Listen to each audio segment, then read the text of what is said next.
In the early morning mist, tucked up high on a cliffside in Lanzarote, marshals are busy making preparations for the day's events. Later today, this will be the location for the cliff climb. Just one test of endurance in a new quadrathlon event to hit the Canary Islands. Las Tres Islas, 2004. Tres Islas was always Tiller's idea. I don't know how long he'd been thinking about it, probably for years. He's got lots of little ideas ticking away in his head. It's an idea which has been floating around the head for about 3 years, and really speaking to some of the guys who I'm closer to, when I spoke to them, they said that's a great concept, that's a great idea, that would be a fantastic event, do it. Nick's got the enthusiasm. He's the sort of guy, if he says he's going to do something, he does it. It's a really attractive idea, and I really thought it was something that I'd like to get involved with. In terms of organisation, I thought I'd have a lot to offer, and I wanted to compete as well. It was amazing to be able to really just fit the event, mould the event around the island. It was literally like that. The sports themselves are very core to everyday Canarian life, with swimming, running, cycling and sailing. We wanted the event to be fun, to be different, to be available for everybody, anybody that wanted to compete, to be able to accommodate them. 4 stages. It's 3 islands, it's 2 sea crossings, and it's 1 day. Entering either in teams or individually, seasoned multi-sports athletes compete alongside the less experienced in a challenge that puts the emphasis on personal achievement rather than results. Their aim is to swim, climb, cycle and sail their way across 3 islands in just a single day. Leaving the harbour at La Graciosa just before 9 o'clock, the competitors' first challenge is to swim the channel between La Graciosa and Lanzarote.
To reach Lanzarote was Ben Price in a time of 31 minutes and 5 seconds, just 9 seconds ahead of second-placed man Mustafa Dukudad. Still early in the competition, there would be little time to work off any cramps, as Stage 2 beckoned from above.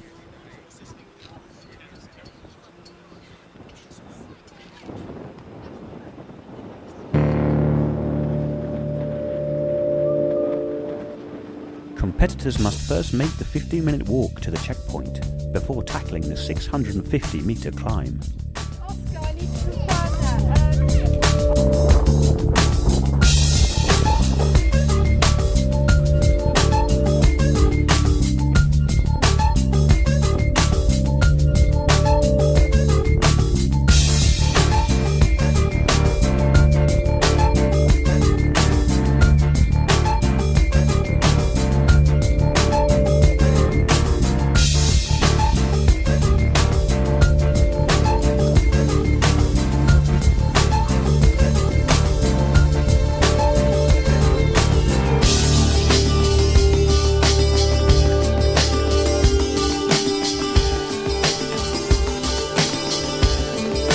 Competing and organising was something I was always going to do. Myself and Tiller aren't the best athletes in the world, but we're pretty headstrong when we want to be, and just like the challenge of going and going and going until we can't physically handle anymore.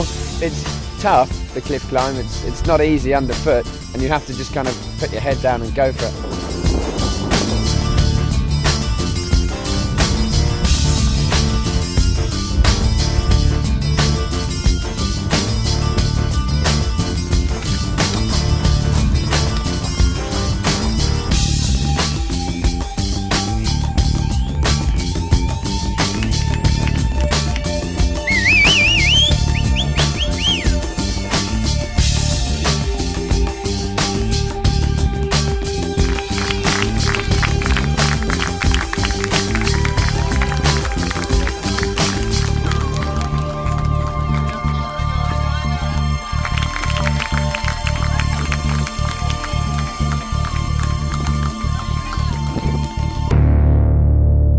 Fastest time in the cliff climb goes to Ironman regular Mark Thorne, who scrambled his way to the top in just 12 minutes 58 seconds.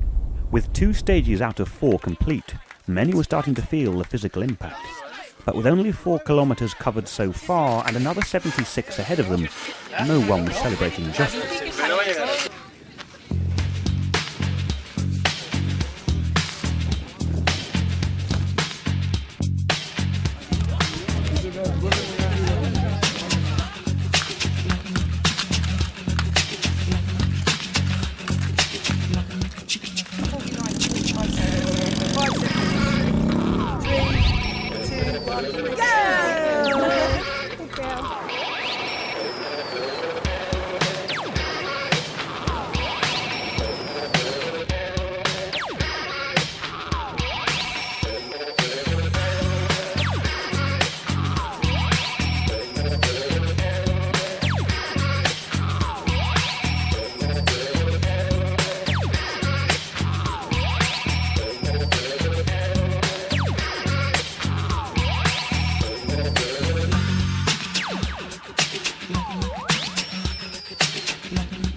That's for young boys, not old men.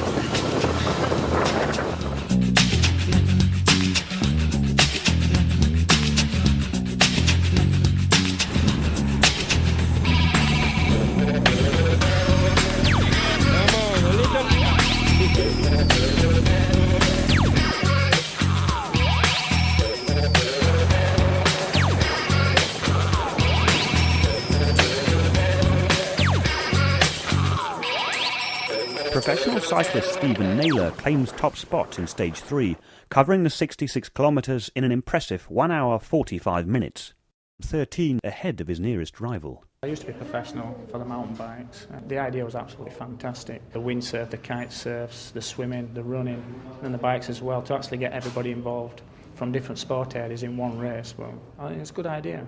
The organisation, all the people that got involved to help, I couldn't see any fault at all. They really put a lot of work in and it went good. Again, I'm not going to boast, but it is a very, very difficult event to organise.